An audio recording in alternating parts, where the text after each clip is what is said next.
Hi, I'm Rashonda. I'm the creator of artbyrow.com, where you can find over 200 art and drawing tutorials and everything art related.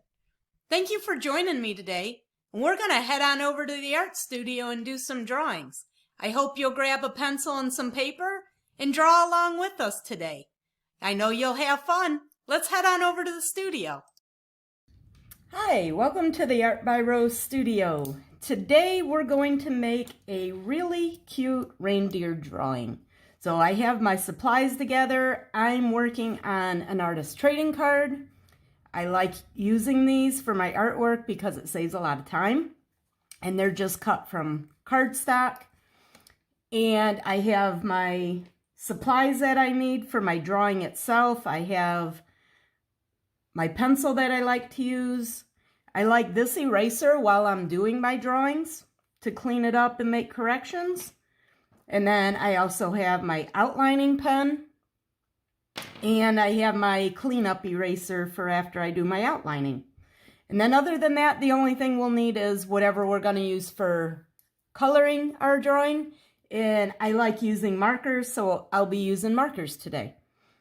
So if you want, you can draw along with me. And we're going to start with some basic shapes because that helps us do a lot of different things. So it helps to make those first marks on our paper.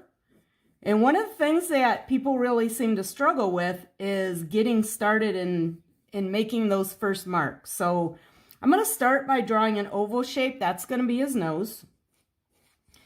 And if you want, you can draw a line of symmetry down the middle just to kind of help you judge where that center point is and to help keep things a little bit more symmetrical. Then we're going to draw the top of the head with kind of an oval shape, but we're not going to draw all the way through the bottom. I don't think we need to do that on this drawing. And then we can start adding in, we'll put a neck down here. And then we can start adding in the details of his face and where his eyes and nose and ears and whatnot are going to go. So we'll start with the nose. And there's different ways you can draw everything. If you change the shape of the nose, the shape of the face, and how you draw the different elements, it'll slightly change how your overall drawing looks. Now we're going to add in where the eyes are at. So there's a lot of different ways that you can add some variation to your drawings just by changing up a couple things here and there. I'm going to draw the ears kind of coming off the side over here and over here. And your ears don't have to be exactly symmetrical. The same thing with like your eyes, especially if you're drawing more of a cartoon style. Don't worry about the ears being exactly the same or the eyes being exactly the same. And sometimes it looks kind of cute if you intentionally make them different. Like a lot of times you'll see different drawings where one eye's much larger than the other one. And it just gives kind of a different look to the style of your drawing. So I added on a couple eyebrows. Now I'm going to go in and add the rest of the details for the eyes. Drawing where the pupil's going to be. The other eye, you can add a highlight for the nose. And then for the mouth, you can put, I like to just kind of put a squiggly line in there, but there's so many different ways you can do the different parts to your drawings. So just do whatever you think looks good. I'm showing you one way to do this, but there's tons and tons and tons of different ways. So we're going to add in the inside of the ear. And I'm just putting in a couple little curved lines. And then if you want up at the top, you can put in a little indication of some antlers. They don't really fit the way I'm doing this drawing, but you might want to just kind of put in a little bit of an indication of where they would be. And then if you want, you can add in like a little collar for him to wear. I think it looks kind of cute to put a little collar. And then maybe add in like some bells on the collar. And then put that little, the opening that's in it. And that's it for the actual drawing. So the next thing we need to do is outline our drawing. And I like using these Sharpie pens. These are different than, see if I can find the other one, than these ones. I don't really like these that much. They kind of tend to bleed into the paper a little bit. You don't get as sharp of an outline. These seem to work really well, but you can use whatever you want. There's so many different kinds of pens and markers out there. You could use a bigger marker if you want a heavier outline. You could use a brush marker, which would give you some nice variation in your line weight. So all we're going to do is just start doing our outline. This one's going to need to be cleaned up a little bit. Sometimes the grain of the paper, like I don't know if you noticed it in the video, but right up here there's something in the paper that the pen wants to get stuck on. So you just kind of need to work around it. Don't worry about it too much. This paper's usually not too bad.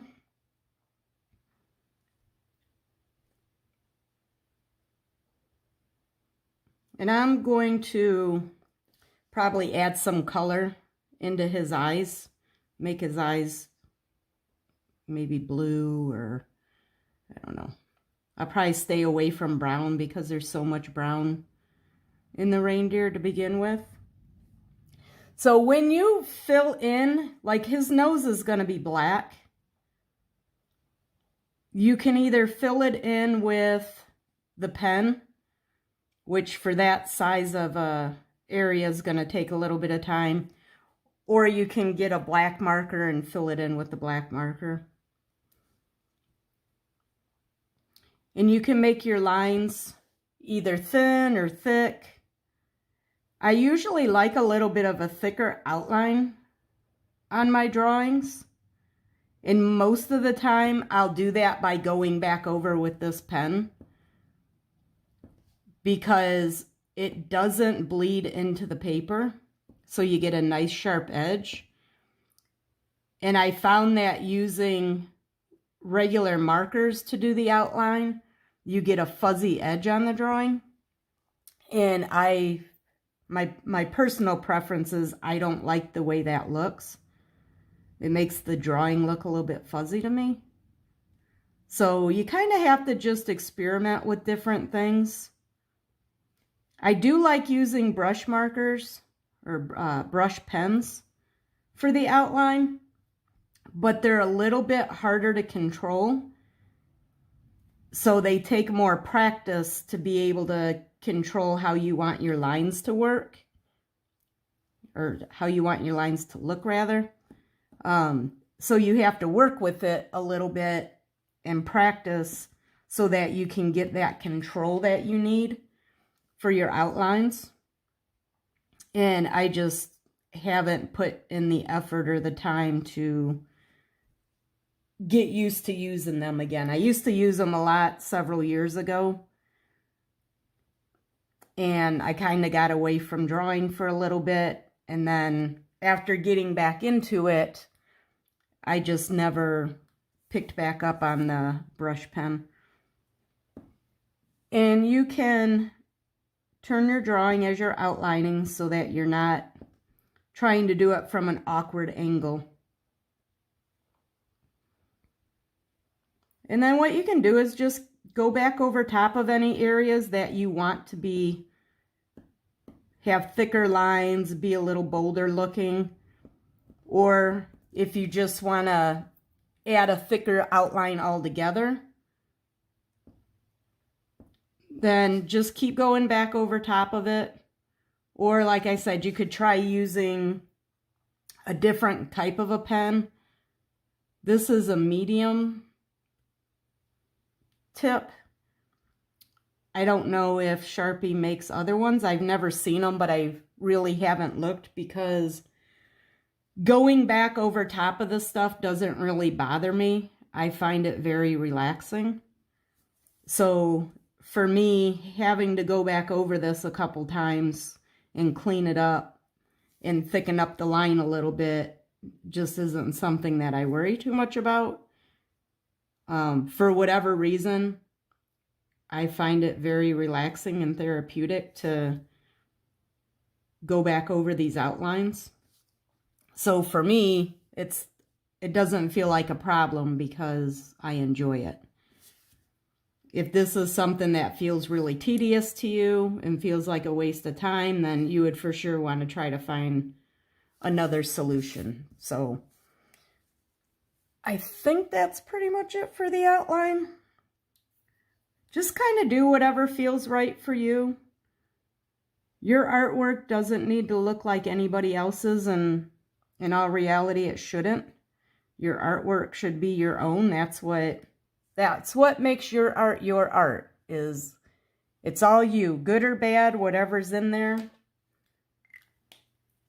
It's you, it came from you, and only you can make your artwork. And that's a good thing. So I'm going to go back over here, just clean up, get rid of all the pencil lines, get rid of my mess. And then sometimes when you erase the pencil lines, you'll see that there's some areas that didn't get filled in. There might be some gaps in your outline. You can go in and clean that up a little bit. Sometimes the pencil line looks like the pen, and when you erase the pencil, it leaves a gap in there. So that's no problem. Just clean it up.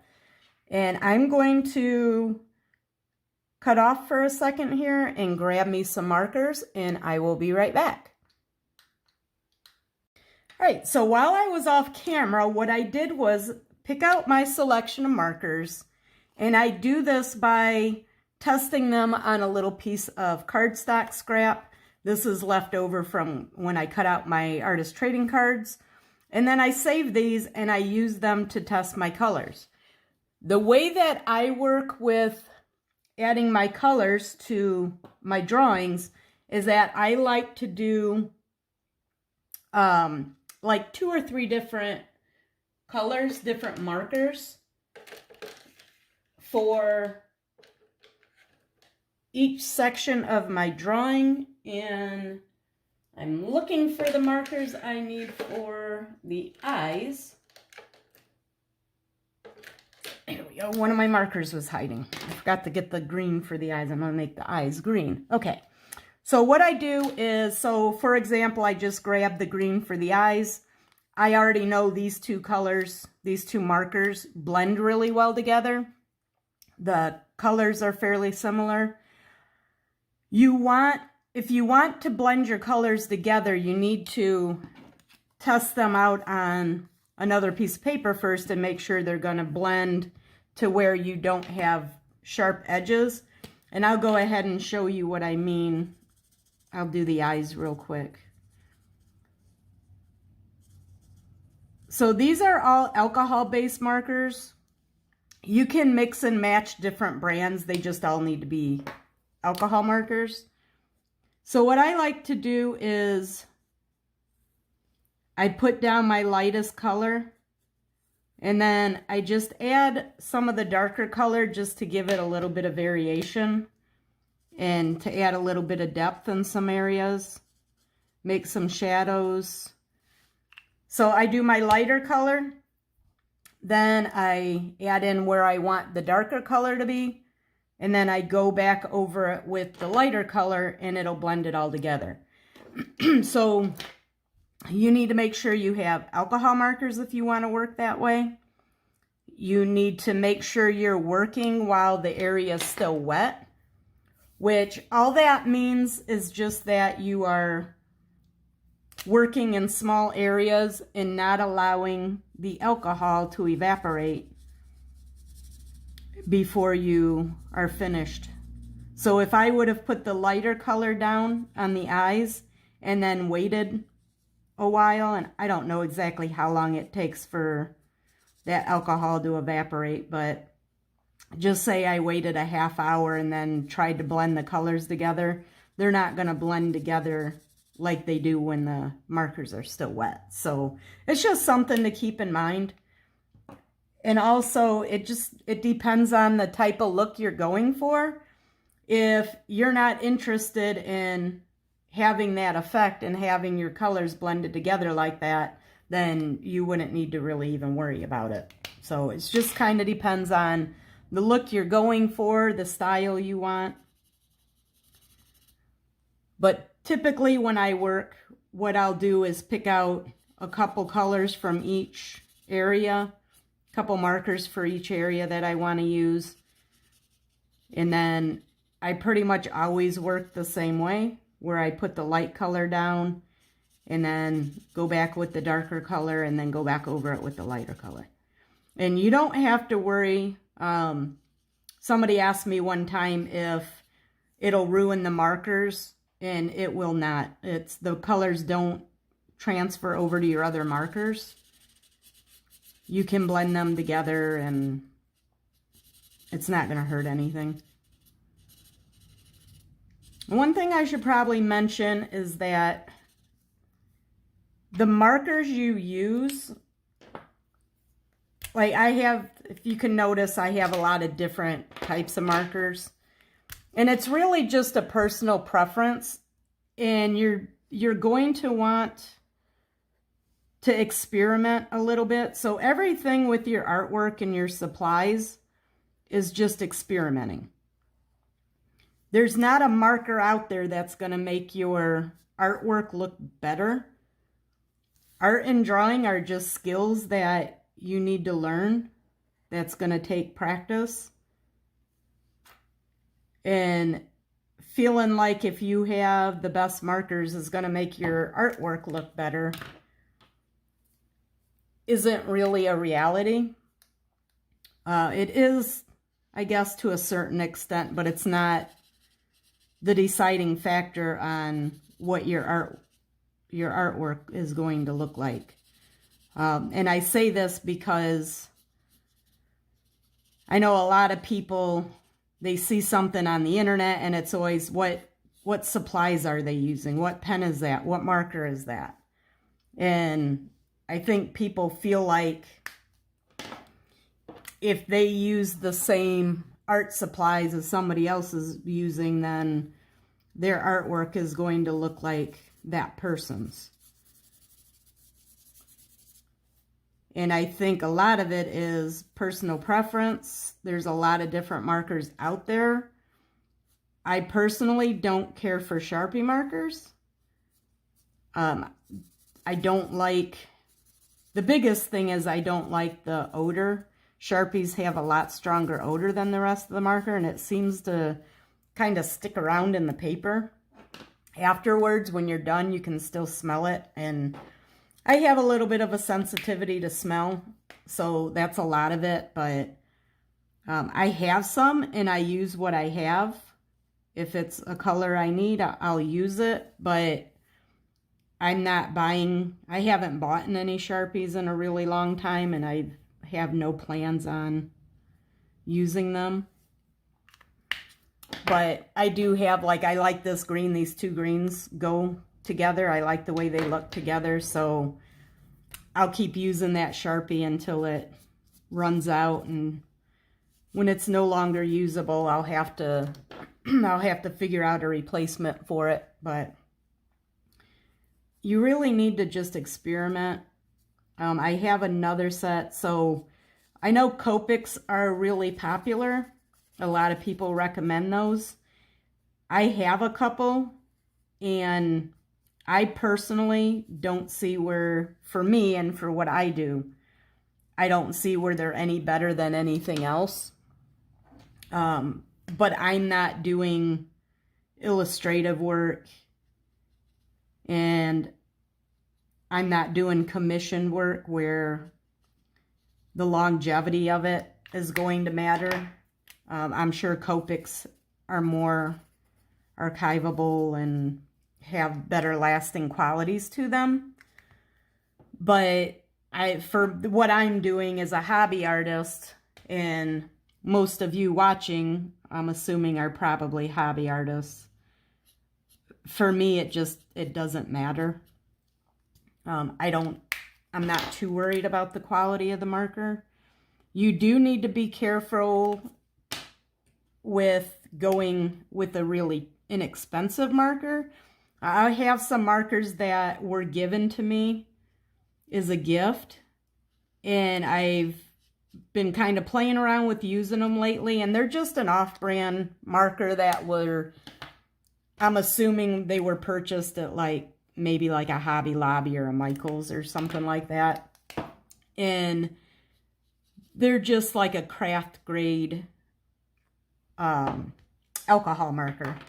And the colors are okay. They have a pretty good selection of colors with them. The problem is that if you work back and forth with them too many times, it really oversaturates the paper, and the colors blend, or they bleed, I should say. They bleed outside of this area. So where this outline is at, those colors will bleed past that outline and made the picture look really fuzzy and kind of strange looking. So I had to go in and just make a thicker outline, which, I mean, it was okay. It's not a huge deal. Most of my work I do on artist trading cards, and then I trade with other artists. So if something doesn't work out exactly as planned, it's not the end of the world. It's not a commission piece or anything that I'm doing for somebody and it has to be redone. But that's really the only thing that you need to worry about when picking out your supplies, unless, like I said, unless you're trying to do commissioned work or like illustrations for something that you're going to be used for something that's really important. But if you're just a hobby artist, you need to just, pick out something that's within your budget.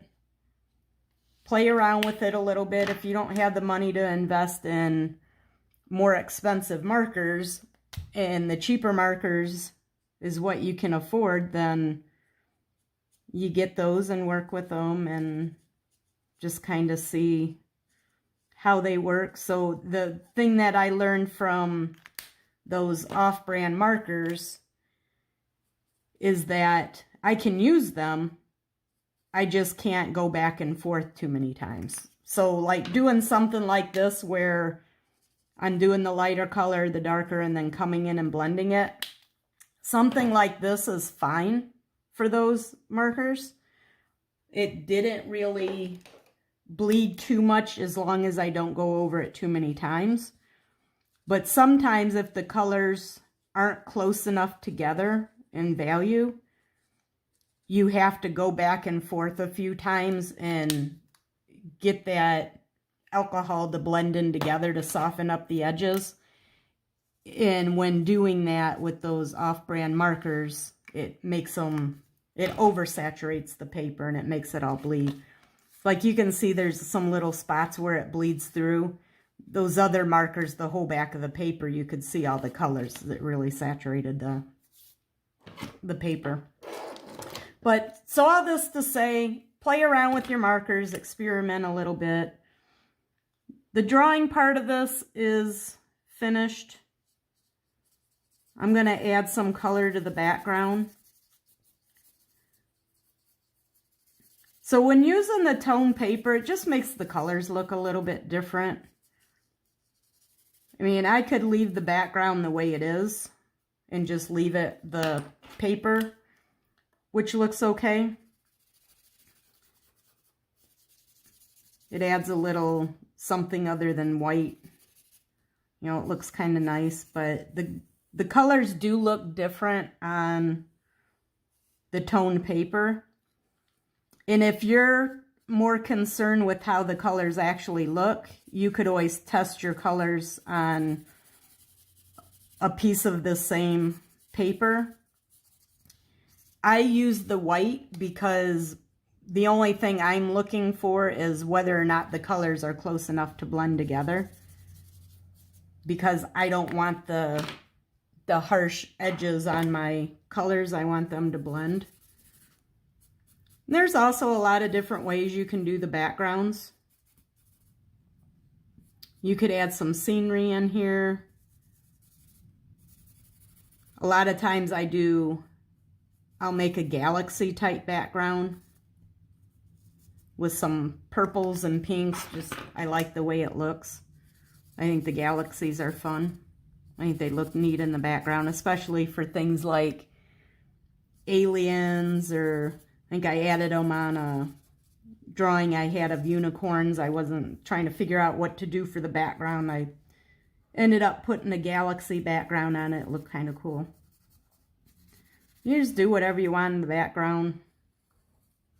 You could do a little outdoor scene with maybe some pine trees or something. I could always add some snowflakes over top of this.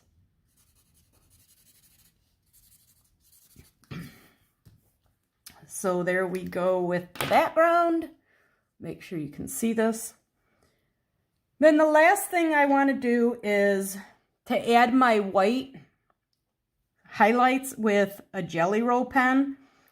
And the Jelly Roll pen works really well going over top of the marker. It's best if you wait a little bit and let the alcohol evaporate out of the markers, but I want to get this finished and show you how to finish it up, so I'm just going to go ahead and put the white in here. So normally what I do is I use the white just to kind of break up the bigger sections of color. Probably the right way to do it would be to figure out where your light source is coming from and all those sorts of things, but I don't get that technical with these types of drawings. These are just for fun. And like I said, this is done on an artist trading card, and probably later this week or next week I'll post it in an artist trading card group, and I will trade it off to somebody for some of their artwork, so we don't need to worry about getting super technical. You can also use colored pencils. So I'm going to add the white in the eyes with a white color pencil. That's the other thing with markers, is that they work really well with colored pencils. They work really well with paint markers. So it's fun to just play around and try some different things, experiment a little bit. See what works, what doesn't work. Play around with developing your style a little bit. But the most important thing to me is that you should always be having fun. And I think too many people put way too much pressure on what the finished artwork looks like. And I think you should try to avoid doing that as much as possible, especially if you're a hobby artist and you're just doing them for your own relaxation. Focus more on just enjoying the process and feeling relaxed, and not so much on what the finished piece looks like, because the more you practice, the better you will get. Art is a learned skill, and if your goal is to have fun and use it to relax, then you need to make sure you're feeling relaxed when you're doing your artwork. So I hope you enjoyed this, and hopefully you try doing some of your own reindeer drawings. And I will see you in the next video. Happy creating! Well, how'd you do? Did you make some of your own artwork? I hope you did. I hope you felt encouraged and motivated to start some of your own work. And I hope you feel inspired to keep working on your art. If you enjoyed this video, give us a like and make sure you subscribe so you can see more videos from us when they get posted. I'll talk to you soon. Happy creating!